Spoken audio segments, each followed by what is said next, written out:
On today's Patriot Nation podcast, we have Austin Gale with us. He is the director of content from PFF and, of course, the co-host of the Tailgate podcast. We're going to be talking all things draft, obviously, with a Patriots focus. It's a heck of a show, so buckle up and cue the music. Austin, thank you so much for coming back. We really appreciate it. We love having you on, and thank you for coming through, man. It's we appreciate it. Absolutely, man. No, I appreciate you guys having me on. What a change of a year, because last year I think we talked to you around the same time. The Patriots just spent north of $1 billion, right?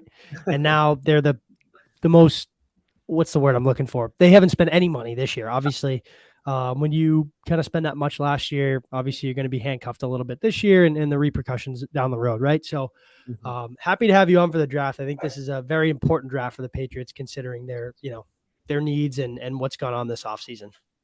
No, absolutely. It's very exciting. I remember last year we were talking a ton about just how much they paid to improve. And I think I think they met, if not like slightly exceeded expectations last year, right? With Mac Jones playing as well as he did. And, they did not run as much 12 personnel as I think I projected on this podcast. It was actually one of the lowest rates in the NFL, which I still find stunning. Investment they made in Hunter Henry and obviously Jonnu Smith. And I still think that they're probably regretting some of the weapon investments they've made, right? Especially if you're not going to play Jonnu Smith at 600, 700 snaps a season. I think it's interesting how much money they spent on the players, especially with the snap design that they have on offense. So I do think that they maybe hit or slightly exceeded expectations with what they were trying to do. And now not spending a ton, they don't have like no cap space, but I think they're seeing some of that. And it really does draw a focus on the draft, and they're going to have to improve with the first few picks that they have.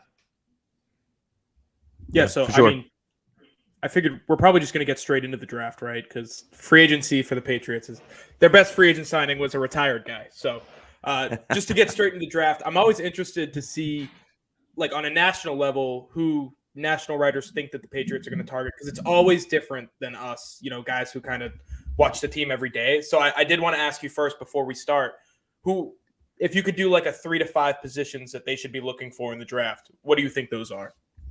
Yeah, I mean, I think kind of like I hinted at, I think wide receiver is super important for this team. I'm surprised that they have not made investments in that position in free agency. I think they probably tried with some of the receivers, but the market is insane right now. Christian Kirk signing an $18 million deal. I've talked to multiple agents that said that that completely reset the market. Like there's like a pause. There's like a national pause around the wide receiver market when Christian Kirk signs that $18 million per year deal.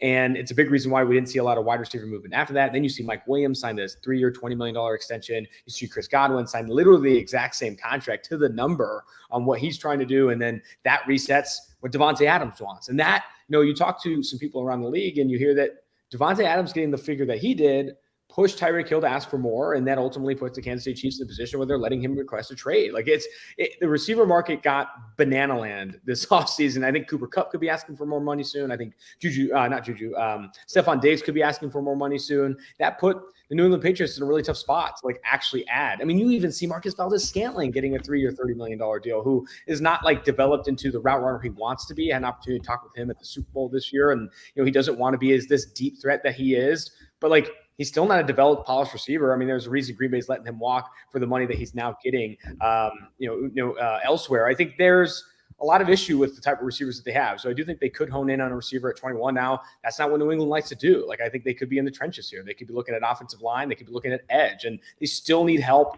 along the defensive line. I think they've been a team for a long time that's invested in rookie contracts at pass rusher because they know how valuable that position can be. And they're much more willing to develop young pass rushers than they are to pay good pass rushers, as we've seen letting Chandler Jones walk, letting Trey Flowers walk. I think they're going to hone in potentially at pass rusher here. If George Karlaftis falls that far, I think they could be in on George Karlaftis to Purdue edge defender. But Trayvon Walker's not getting there. Devontae Wyatt's not getting there. Jordan Davis isn't getting there. So some of these other talented defensive linemen, they'll be on the outside looking in at pick 21. So I think receiver is probably more likely unless you see one of these guys fall. Yeah. Now, would you take a fly, not a flyer, but considering, the first round investment that they made on N'Keal Harry, that didn't work out, right? So you might have a little bit of a, cold feet at that position if you believe in it or not. Is Jamison Williams an option? And will he be there at 21, right? You coming off the ACL. You're probably not going to see him until Thanksgiving at best. With a first round pick, you're investing that high of capital in him. You want to take your time. But that's a top 10 talent, top 12 talent in this draft. and could certainly help, the development of Mac Jones. Because I think this offseason, everyone looked at it like, hey, this kid had a great rookie season, the best rookie quarterback, was put in a great situation, but they've kind of taken 2 steps back this year, considering the offseason they've had, and the conference around them has gotten substantially better. I think, I'm never going to say there's no way a player gets to a spot, right? I think we've seen time and time again a lot of surprises there, specifically with fallers. I do think that Jameson Williams is likely to probably go inside the top 20 picks. And I also don't think he's the type of receiver that Bill Belichick and the New England Patriots invest in, especially in the first round. We know at receiver and quarterback, Bill Belichick and that tree covets size. And he's not going to weigh in what he did at the combine. Obviously, when you do get an injury to your ACL, you lose a lot of weight. Where you lose that first? In your legs. And with your legs, that's where a lot of your weight is. So at 178 pounds, he's going to play more than that. I think he said he plays at 190, 195. That's still not clearing a lot of the thresholds that I think New England wants at the receiver position, or the size thresholds if they're going to invest a first-round pick. That's why it's more likely when you look at, they have 3 top 100 picks. I think they're more likely at that 54 spot to target a guy like George Pickens of Georgia, Jalen Tolbert of South Alabama, Justin Ross of Clemson, even though Christian Watson. Yeah, Christian Watson, if he falls that far, I think there's a chance he goes inside the top 50. But they're going to look for size at receiver. It's a big reason why they like N'Keal Harry. Now, has that panned out? Not necessarily. I think that at 21, the receiver I could see them go after is Treylon Burks. But I think there have to be concerns with some of the athletic testing that you can see. I don't necessarily feel that he's the receiver that he was billed as, at least from Bruce Feldman's Freaks List, or some of the explosiveness that people saw on tape. I did not see that level of explosiveness from Treylon Burks that people were speaking to. People expected low 4.4s for the guy at 6'3", 225. I'll tell you what, he's got the size. He's definitely the size threshold that New England chases. I think that could be more of an option for them. Now, do I like Jameson Williams over Treylon Burks? Absolutely. But I think New England probably locks into Burks over Williams on their board, and therefore I think that's probably a better option for them if they want to invest in receiver at 21. There's a really good chance they'd rather go along the defensive line, or hell, even offensive tackle, if they're trying to invest at high value positions. Yeah.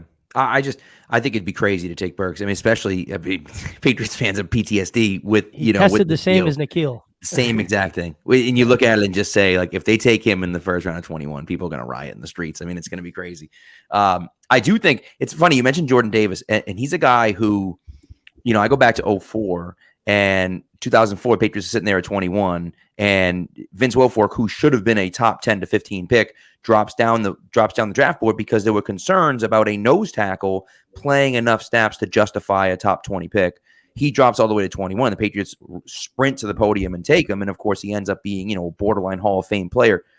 I don't know if Jordan Davis is ever going to be as good as Vince Wilfork, but you look at a guy like that, and maybe the explosive, the explosive stuff that he did at the combine will be enough to kind of push past those questions. But I don't know if there's many teams in the league that are going to want to draft a nose tackle, at 15 or 16. I don't know if that's going to happen. And so especially now where you look at teams that want to draft quarterbacks, quarterbacks are going to go early.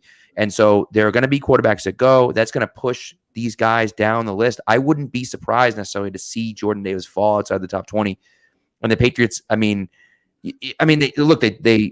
invested a top 40 pick last year in Barmore, but then you got Barmore and Davis. I mean, that would be pretty scary, I think, for opposing offenses. Yeah, I personally feel that there's a very low chance that he does get past the 15-16 number, and it's because of the team picking at that spot. It's the Philadelphia Eagles at 15 and 16. And if they didn't have 3 first-round picks, I think there's a good chance that Jordan Davis does fall. But I'd be absolutely stunned if he does get past that 16 spot, knowing that the Eagles don't have to dump all of their chips into high-value positions, right? They can afford to take a flyer on a guy that maybe only plays 400 to 500 snaps a season, but is this difference maker because they have the 15th pick and the 19th pick if they wanted to go that direction. Now, I'll say this. You can quote me on this. You can tattoo it on your neck. There's a 0% chance Jordan Davis gets by the Patriots at 21. If he falls that far, it's just not going to happen. He will be their pick at 21. It's exactly what Bill Belichick covets. It's the exact position group he looks for, size, explosiveness, all that stuff. There's a reason they sprint the card in for Vince Wilfork a few years ago. Not few, probably 10 plus. I do feel that Jordan Davis is likely to go inside the top 16, and then you have 17 with the Los Angeles Chargers. And now they did invest in defensive tackles. They brought in Sebastian Joseph Day from the Los Angeles Rams. I just think it's a talent you don't pass on at that point. Right. He is he is rarer than even what he's billed as. And I think the snap concerns are legit. Like, everyone says, but they had such a loaded defensive line. Like, that's why he didn't play that much. He only played 46% of the early down snaps at Georgia. That's third behind the two other defensive tackles they had in Jalen Carter and Devontae Wyatt. Like, so everyone wants to say he only plays rundowns, or everyone wants to say they had other talented defensive ends or defensive linemen. It's like, yeah, they did. And Devontae Wyatt's, arguably better and arguably more valuable. But Jordan Davis, I don't think he gets past 16. If he does, I don't think he gets past 17. However, quote me on this: if he goes to 20, if he's available at 21, I think you can sharpie that name in for the Pats. Yeah, a position that we haven't talked about is corner. And if there's anything that the Patriots need right now, it's a corner. They're rolling with Malcolm Butler and Jalen Mills, who, like I said, one was retired, one's not even a corner by trade. So in this class, I feel like we all kind of have different views on the class itself. I think it's super deep, but the top end talent isn't there. Some people might disagree. I just want to get your thoughts on that and what the Patriots might do there. Yeah, I like corner. I think they could like a guy like Kyrie Elam, who's a longer, bigger corner that has press technique or press experience, right? I think that's probably the only corner in the first round that I could see them coveting, unless one of the bigger names falls, like Ahmad Gardner. If Ahmad Gardner falls to 21, like he's exactly what Bill Belichick looks for at the position. Kyrie Elam too, like, is the tackler that he looks for. He's got the arm, he's got the height. Like, I do think Kyrie Elam of Florida will be an option for them. Will definitely be on the board. I think there will be other valuable players, other players that are higher on their board at 21 that they can take. I see Kyrie Elam as more of a back end of the first guy. I really like him going to one of the picks for the Kansas City Chiefs. And as for like day two, investing in the slot is something that they have done in the past. I think Roger McCreary of Auburn is one of those guys that could do that. I think Daxton Hill of Michigan is another one that you could invest in. Marcus Jones is really very similar to Cyrus Jones, very similar to Cyrus Jones that the Patriots drafted a long time ago, and that valuable on defense, like such a special returner. Now, the injury stuff, I think, is a bit of a concern. I had him on my podcast, I think, a couple weeks before the Senior Bowl, and he had to pull out of the Senior Bowl due to an injury. I think that could raise some concerns, raise some red flags. But I do think the cornerback class is good. I think after day one, it's a lot of slot types, and they're going to look for guys with press experience. That's why I bring up guys like Roger McCreary. And talking day two, right? We thought linebacker was kind of a huge need for them. They obviously swing a trade for Mac Wilson. You have guys like Cameron McGrone and Raekwon McMillan coming back off injury. So maybe it's kind of been pushed down. But I feel like as for linebackers, right, Nakobe Dean is kind of a similar to build to Kyle Duggar. Like I don't think he fits their scheme from a height and size requirement. The only one is Devin Lloyd. I don't think that's the guy who gets there to 21. But day two, I feel like, is loaded with talent, right? You got Christian Harris out of Alabama, Brandon Smith, Darian Beavers, guys like that really fit their mold. Is that a kind of a spot that they, would draft some of those guys, right? Alabama connection with Harris. And also too, like you said, 3 picks inside the top 100. Patriots typically I know last year was a little bit different, but from past year's experience, that 4 to 5 pick range in the top 100, right? Could you see them, I think, trading back, unfortunately for Patriots fans, is probably going to be the play here, in my opinion, just because, you can stack up, trade that 21, move back to an early day 2 and pick up a late 3rd or something like that. And then you have, 5 picks between 30 and 100. Yeah, I could definitely see them trading back in this draft because they're looking to get cheaper, right? And a team that has invested as much as they did in the previous free agency, I think trading back and acquiring, when people are saying like acquiring picks, and this was highlighted in the Tyreek Hill trades, like they got, Chiefs were really excited to get 5 picks for Tyreek Hill, and everyone's like, they're day 3 picks, but they need rookie contracts. Like the Chiefs desperately need rookie contracts that are fixed weight, right? Like fixed cap space, so they can be more versatile with the players that they sign after the Frank Clark comes off their books, after maybe the Chris Jones comes off their books, Travis Kelce comes off their books, all that stuff. So with the Patriots, I think they're going to view it very similarly. They love trading back. They love getting these guaranteed rookie contracts, these guaranteed 3-year, 4-year deals. And so that is an option. And as for the linebacker class, Mike and I have talked about this on our show a ton. It's one of the best linebacker classes we've seen in recent years. Now, does that mean the Patriots invest, or should they invest in a low value position like linebacker with their top 100 picks? I'd probably advocate against that. No, but the guys that probably are going to they're going to be licking their chops for, I think Darian Beavers with that 85th overall pick could be an option. The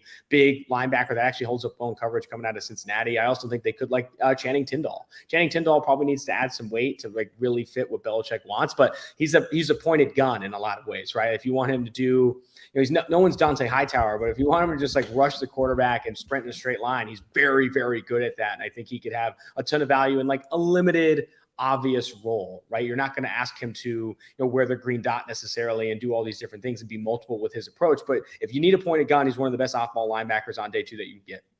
Yeah, I think linebacker is an interesting thing. For the people not on the live stream right now, you've missed me shooting dirty looks at both of my daughters. Have tried to walk in while recording, and I'm just like, get out of here. You know I'm recording. Get out of here. What are you doing? They got to come in for their drawing stuff, or who the heck knows what they're even doing? It's just ridiculous. And then, of course, my students are flooding the chat with my students found they found my they're trying to get the subscribers up on Pat's Pulpit. So they're all excited about it. So they're flooding the chat with comments. So we got that going. We got that going on the live stream tonight. I do think linebacker is an interesting spot. Troy Anderson out of South Dakota State, I think, is an interesting guy too. Fits the weight profile. He doesn't necessarily play. He plays 245. Doesn't really play like it. I don't think he's not like a heavy. He's not a heavy like run stuffing guy. He doesn't get off blocks great, but he has the size. I don't know if that's something you could teach or not, but that is a kind of interesting look at it. So there was some prospects that we always do a prospect of the week, and so we'll kind of bounce in and out. But there's a guy that I love that I wanted to chat with you about, and that's Zion McCollum. Zion McCollum, dude. This kid, man, is outrageous. 6'2", 300, and I believe his combine was outrageous, like outrageous. And of course, he's coming from Sam Houston State. So Sam Houston State is such a weird country, such a weird place because they spell Bearcats with a K, which that makes no sense to me at all. But whatever, they spell Bearcats with a K, which I thought was like a red flag. But 6'2", 200 pounds, about 200 pounds, and he runs like a 4.33, and he was a sub. I think it was like a 6'8" 3-cone, and then a sub 4-second 20-yard shuttle. I mean, you don't see stuff like that from a guy that size, certainly. And now, played at Sam Houston State, so he's not necessarily the guy that he's not super refined in coverage. He's not like this great, he's not a finished product. So you're probably going to get a day 3 pick from that guy. But for a defense that looked incredibly slow last year, to have a guy with that size who can possibly play that press coverage a little bit, I think would be a great get for the Patriots in day 3. Yeah, I think Zion McCollum of Sam Houston State and also Tariq Woolen of UTSA are these two corners that are getting coveted for their measurables a ton right now.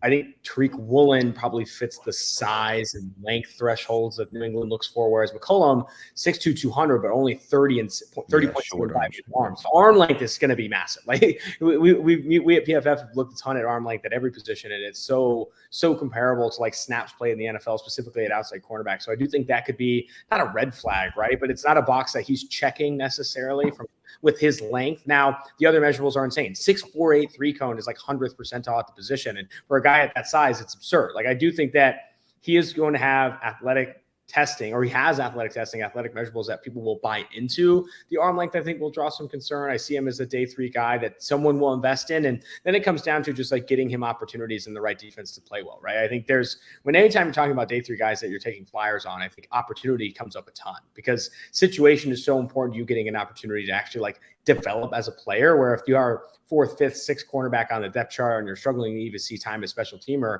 that will be a concern in terms of developing those players. What's funny to me, and I feel like I have a lot of these conversations about like draft process overall. We talk about development for a 1st-round quarterback all the time. Oh, we gotta give him the tools. Tua Tagovailoa needs Tyreek Hill, Jalen Waddle, a revamped offensive line so we can really develop Tua Tagovailoa, who's a top 3 pick.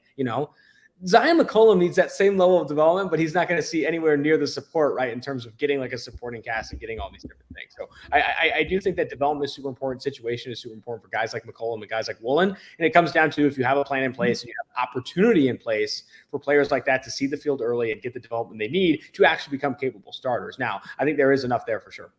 Yeah.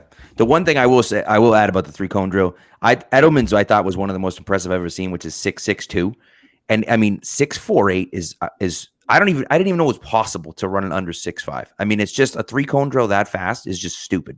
So the athleticism through the roof. But you're right. The short arms is an issue, even with the size, right? But Tyreek Woolen is another guy too that I think could be interesting. So I like it. I advocate for more speed on the defense because we need it desperately, especially with freaking Tyreek Hill in the division now.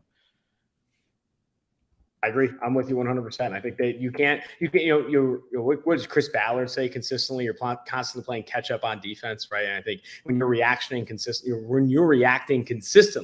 then one of the most important things you need on defense is speed. So getting investment there at the cornerback position is obviously important. You want to go ahead, Specs?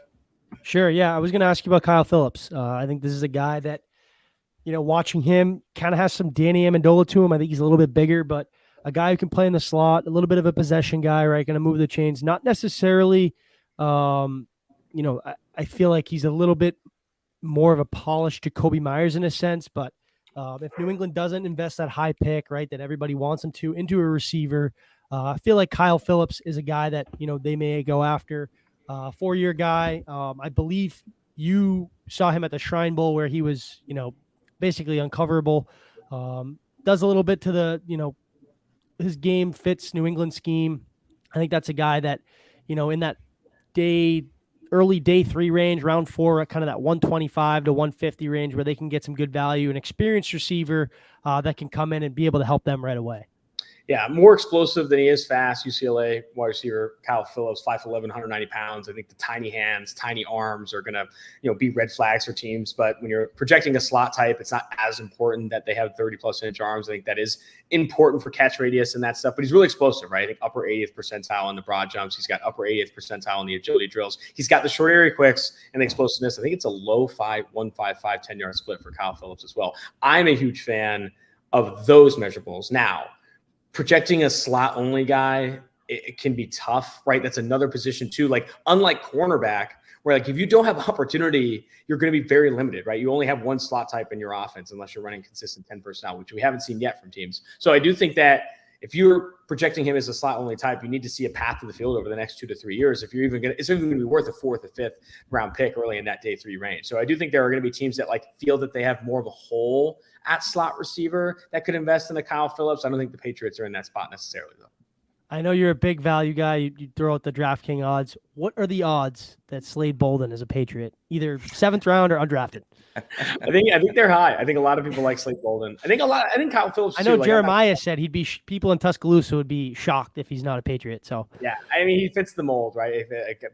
Efficient route runner, all that stuff, does everything right. I think there's definitely Belichick is obvious with what he covets at the receiver position. You have to play the receiver position well. That's why the N'Keal Harry pick still to this day is like as shocking as it is. Like they just buy into this size and it doesn't make any sense, right? I mean, it's a position that they've really struggled to scout and develop. Period. I mean, even going back to like Aaron Dobson and these other guys that they have drafted, like they have not done a good job of drafting receiver talent and developing receiver talent. What they have done a good job of is drafting or picking up an undrafted free agency good receivers already, right? You don't have to develop a Slade Bolden as much. You don't have to develop a Julian Edelman as much, right? These are guys that are already really good at the position, but have lower percentile height, lower percentile arm length, lower percentile hands, and all that kind of stuff that allows you to kind of bring them in and play in the positions that they're in.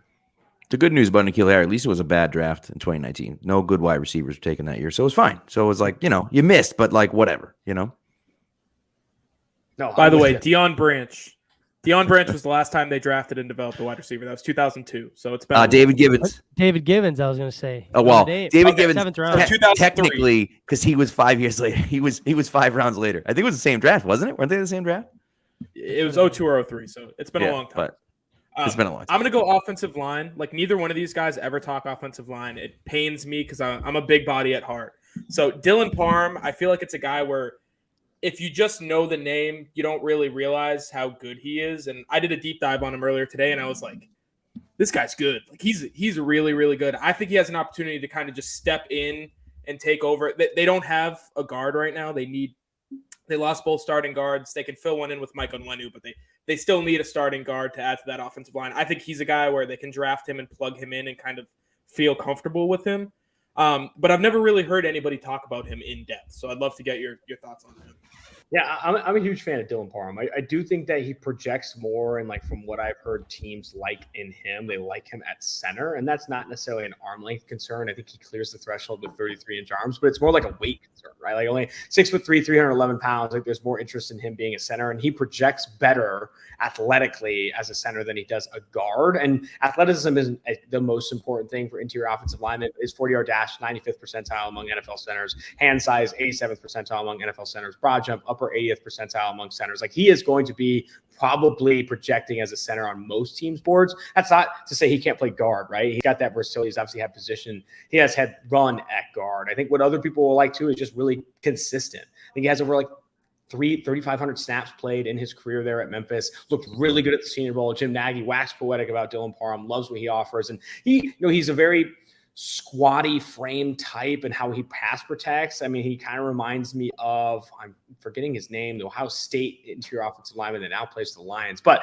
there's you can kind of see like he can squat into his frame and actually pass protect and get into people's chests, which I think is really impressive. I think teams won't see him as like this high-end star, right? But when you're talking interior offensive linemen and you're bringing in guys like Dylan Parham, who are obviously like day 2, maybe upper day 3 candidates, you're looking for guys that I think can immediately play, and you're looking for guys that also like have a high floor. And I think Parham has that. I think it's exactly the type of offensive lineman, interior offensive lineman that New England covets. New England, of any team, in my opinion, totally understands that you don't need eliteness on the interior offensive line. You need completeness, right? You need guys that are not obvious weak links. And they've done that with, I was really impressed when they made investments in Yeldy Frohold of Arkansas. I know he's not playing there now, but like they make investments in guys they know can win right away and don't hang their hat on trying to go get an elite guard prospect or an elite center prospect because the value just doesn't make sense. And I do think, Ted Karras making as much money as in Cincinnati, I think is super impressive, but like they understand obviously the value of, losing a Ted Karras and letting others pay, because you can pick up guys again, like Dylan Parham and some of these other interior offensive linemen that will be available to them. Tackle guard converts like Darian Kennard of Kentucky will be other things, other types that I think New England will covet.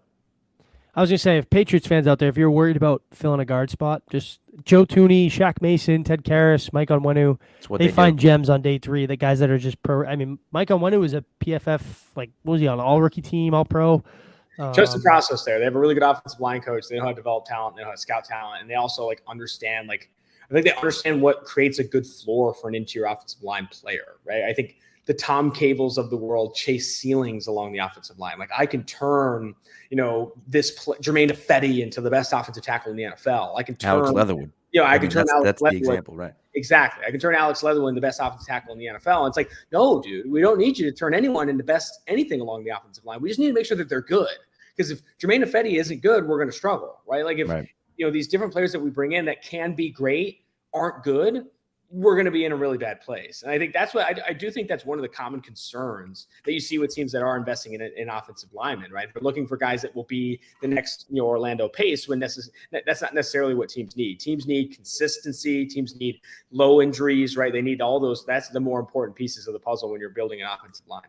So one question I want to ask you about the first round, I would go back to the first round just for a minute here. We'll get off our prospects of the week, and you handled those masterfully. We appreciate it. That's why we wanted to do them with you, because you could add so much to the conversation. But in the first round, we're thinking, okay, it's going to be wide receiver, or it's going to be cornerback, or maybe even what if they go tackle in the first round? Because tackle is a position where you look at it and say, okay, tackle may not be a high need right now, but Trent Brown's always hurt. Isaiah Wynn is on the final year, right? And so heavily incentive based, right? And it is right. And so Trent Brown, if they don't have to pay anything if he doesn't play, but still, I don't know how much you can rely on him for the next 2 years. And then you have to make a decision about Isaiah Wynn at the end of the year, whether you want to extend him or not. And so they famously do this a lot, right? They took Solder before they needed to. They took Isaiah Wynn before they needed to. They drafted these guys before they absolutely had to have them start their rookie year. It wouldn't necessarily surprise me to see them take a guy at 21. Now, the question I have for you is, I'll throw Trevor Penning in with those top 3 tackles, because the top 3 tackles are obviously, the 3 that you talk about. And those 3, I don't think have any chance of getting there. Do you think is there any way in hell that any of those 4 guys make it to 21? Any shot? Yeah, with what I've heard I don't think Trevor Penning's getting maybe even outside the top 10, dude. Like a lot of the league is really high on Trevor Penning because they love the nastiness, they love the grit, they love. So would Crosby the fourth tackle then? If that's the case, from looking at it from a media perspective, the league is projecting. I'm being intentional with that word, projecting Cross lower than Penning. I am not buying the propaganda. I think that is teams trying to get Cross to fall, honestly, because Cross is too damn good, in my opinion. I saw him mocked as low as the Raiders at 22 when they still had the 22nd overall pick. That, in my opinion, is just absurd. Like I don't see him falling that far. Now I know the league is really high on Penning. I know Kia Kwanu and Evan Neal are probably locks to go inside the top 6, top 7 picks. Cross falls to 21. I do think that's another situation similar to Jordan Davis, where the New England Patriots are in a really, really good spot to go get a very talented player at positions they consistently covet: defensive tackle, offensive tackle. And I do think Cross would be a slam dunk. That, if I had to guess, would be the player that falls of the big four. Now, Mike Renner, my podcast co-host and the lead draft analyst at PFF, is really high on Bernhard Ryman. Bernhard Ryman, in my opinion, kind of goes opposite to what the Patriots chase, right? Yeah. Opposite to what they're looking for at that position. They're looking for security. Bernhard Ryman, as talented as he could be, I still think there's a lot of opportunity for him to improve in the NFL. And you talk to Paul Alexander, a former NFL offensive line coach who's now working with Bernhard Ryman. He's like, there's no player in this class that takes to coaching as well as Ryman. And I 100% buy into that. But again, it's going to take coaching. You know, he's going to need to be coached in the NFL. He's going to probably need to add some weight, whatever it is. I think that probably steers them away from Ryman. And there's just enough need on this team to where if Cross isn't there, they're not going to force a Ryman, right? If Jordan Davis isn't there, they're not going to force a Travis Jones. You know, they're going to go get positions that they need elsewhere, but like guys that are higher on their board. Makes sense. All right, thank you. I have one more tackle question, and it's like a personal thing where I like Darian Kinnard as a tackle. I think I'm the only person in the world that likes him as a tackle. I don't really get the, here's a guy who's 6'5" and like 340. Mm-hmm. Let's throw him at guard for some reason. I just don't get it. So tell me why I'm wrong. I think so. You look back at the first 2 days at the Senior Bowl. He played almost exclusively tackle. He was someone that they highlighted when they went against Jermaine Johnson at the end of that practice as someone who was all-star, right? He plays guard the last day and a half because his feet get sloppy and, he doesn't – it's feet with him. I was talking to Cole Kubelik down there. It's like, look at his feet and they're just tangled up consistently. And it's not the size concerns, right? The guy has 12-inch hands or some insane thing. His arms are long. He's a big dude. It's more – the foot speed, the quickness. He does not have that athleticism to hang with speed at offensive tackle. Now, I still think that there will be teams that want to try him at tackle because it's obviously a more valuable position. But I think his floor projection at guard is so much better, right? Because you don't need as quick a feet. Athleticism is not as important on the interior offensive line. And I will be the first to say I hate pushing good offensive tackles that played in the SEC, especially into interior offensive line. But I do think people will covet that versatility and know that they have a high floor guard if they need to push him into guard, and there will be teams that want to push him at tackle, and that has value too, right? If he maybe drops some of this weight and foot speed improves and technique improves, he can develop even into an offensive tackle. I think it's too often I think with big boards and media, sometimes it's like he's a guard, he's a tackle. It's like teams do not look at it like that. Teams are like, this guy can play tackle and guard. Right. They tell you what you can do. Scouts are like, this is what he can do. And if we brought him in, this is what we'd want to do with him and all that kind of stuff. It's up to the coaches kind of to make that decision from there. When you see who are my top guards in the NFL or this NFL draft, it's like, I got Darian Kinnard as a guard, but who knows? Right. The team who picks him will play where they go. Yeah, makes sense. It makes sense. Listen, on a personal note, how amazing was that day? You can go back on the Twitter timeline and see how amazing the day was for you. But how amazing was that day when the moment was announced, Davante Adams traded to your Las Vegas Raiders? And adds a little special thing in there too, because your co-host is also a Packers fan. So the fact that you took him away from the Packers, he comes to Vegas. That must have been awesome for you. No, I'm obviously it was awesome, right? I think the Raiders.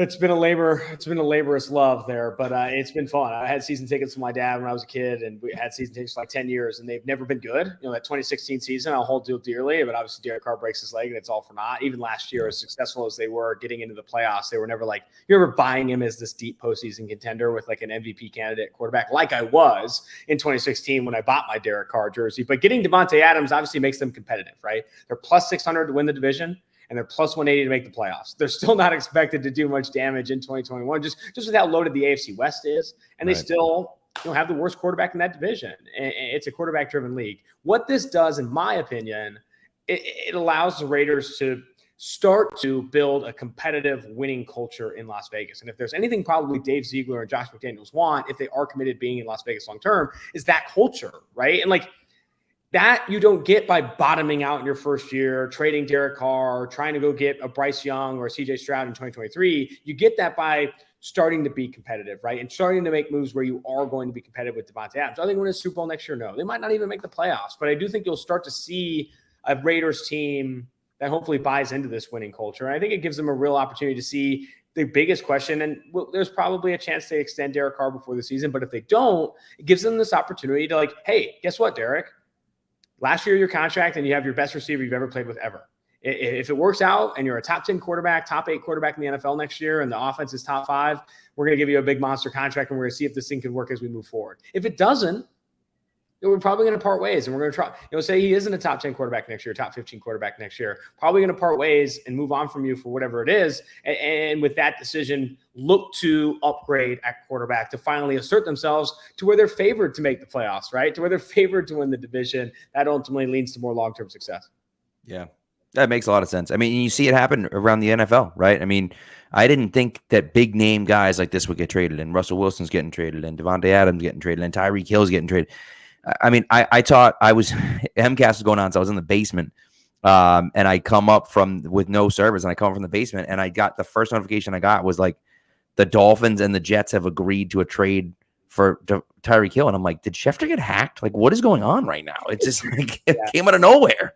And then, he gets traded. It's crazy. Yeah. The offseason, I think I've been trying to like go beyond the analysis of this is the craziest offseason ever. Because I think everyone and their mother has tweeted that, like, why exactly is this rearing its head? And I think it's teams like more like understanding like this eliteness component you need to be competitive, like to be deep postseason competitive, right? To be Super Bowl competitive, there are decisions you have to make as a team that are aggressive. Like you can't like this, like build through the draft and like build a dynasty and all that stuff. It was like, just like, look what the Rams did. You know what I mean? Even with like the Kansas City Chiefs, they had Alex Smith and they traded all the way up to go get Patrick Mahomes, sign Tyreek Hill to this monster deal, get Travis Kelce. They go add all these offensive linemen. I think you're seeing teams be more aggressive and more hyper aware of windows because these windows exist now, right? Not enough people talk about the change of the rookie wage scale. The rookie wage scale legitimately created windows for teams.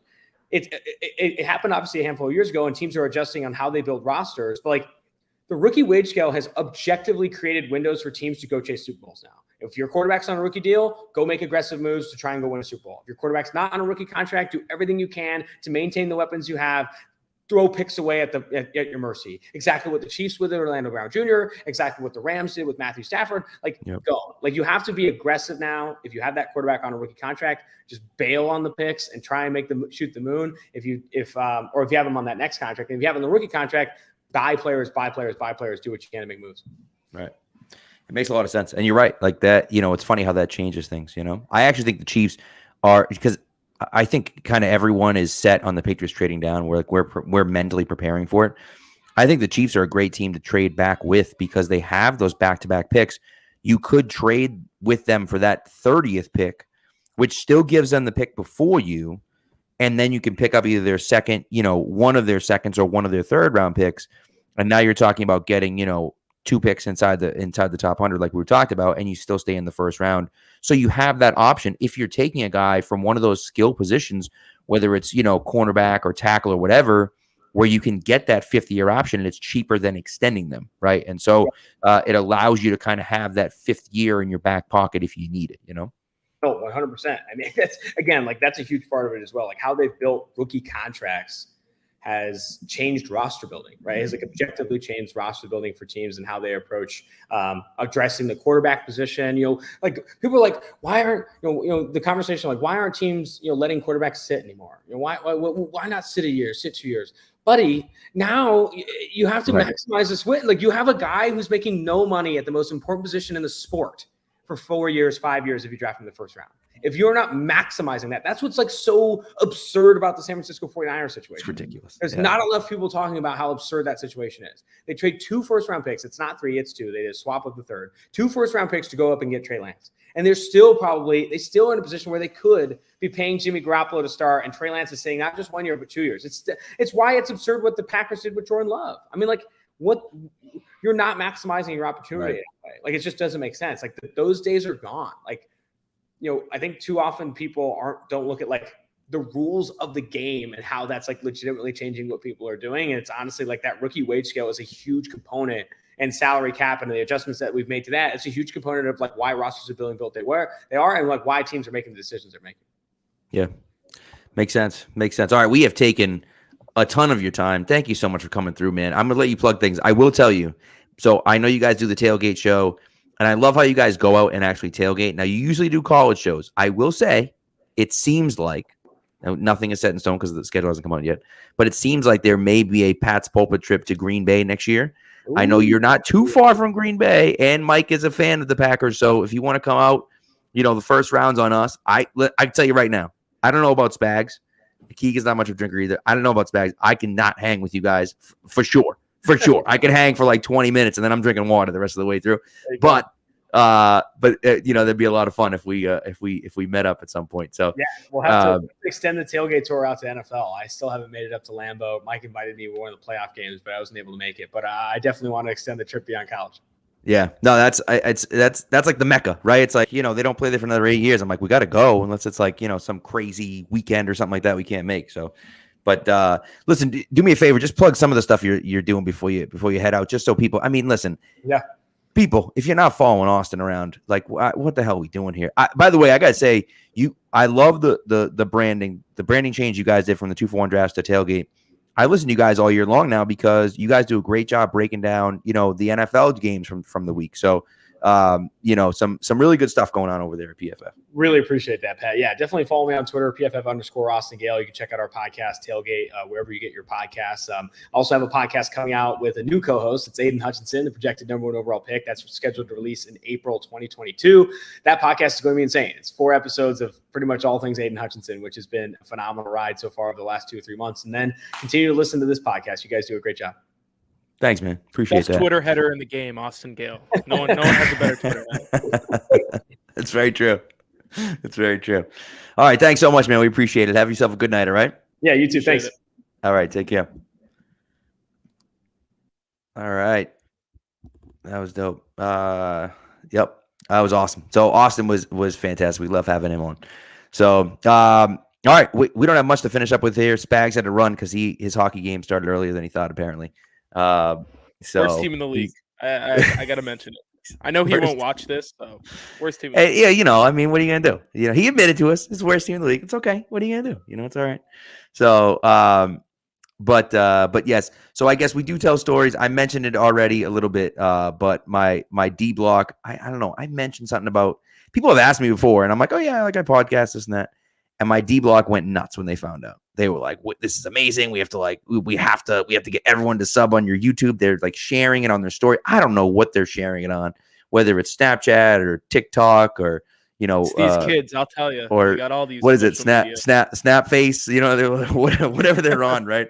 And they're sharing it. You gotta So they're trying to get us to 350. We were at like 275 or something like that, and we're all the way up to like 330 or something crazy like that. They're trying to spread it around the school. So shout out to my D block for hooking it up, getting us the subscribers. Who knows? Maybe you never know. Maybe I'll be able to retire from teaching from the YouTube money that we're gonna make.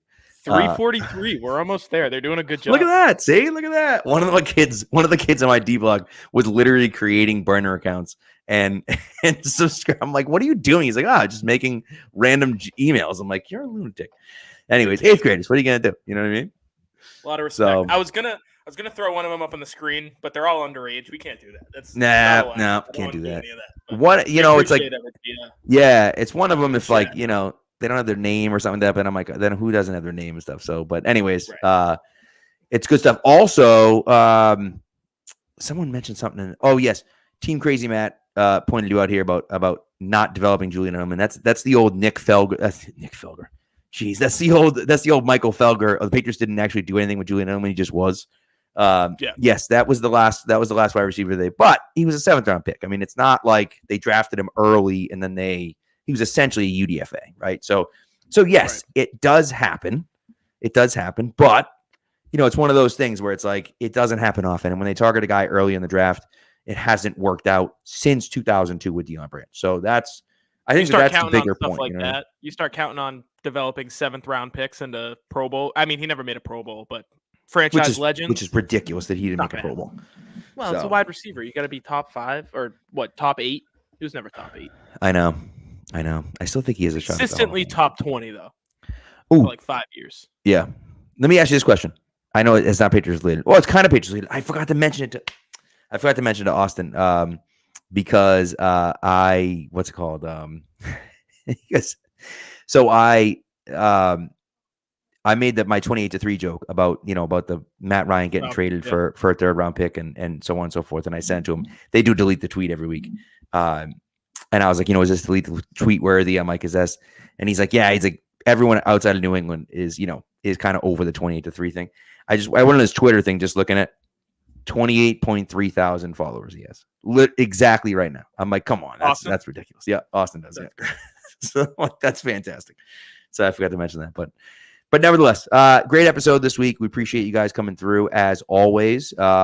Next week we'll be back with more draft stuff. Maybe even before that, depending on what happens. We got to try to do some what's it called? Some mock draft stuff. We had a question about that on Twitter from Oliver, who usually listens, but Shout out the boy. Yeah, about mock draft stuff. So, I'd like to get on and do one at some point. Maybe do like a mock draft special or something like that, and kind of go from there, because we probably aren't doing the mock draft stuff. We will be doing the live show the first night of the draft, and maybe even the second night. We'll see. I don't know if my wife's going to go for that one, but maybe. You never know. Yeah, I mean, we're kind of all over the place this year. It's been a hell of a few weeks for us. So we'll see. We got a lot of things to figure out. We got a W stream comment, which no doubt, so hip with the kids. We're so cool. I'm gonna screenshot that and throw it on Twitter. W stream. Fantastic. All right, guys. Thanks for listening. Appreciate it, and we'll talk to you soon.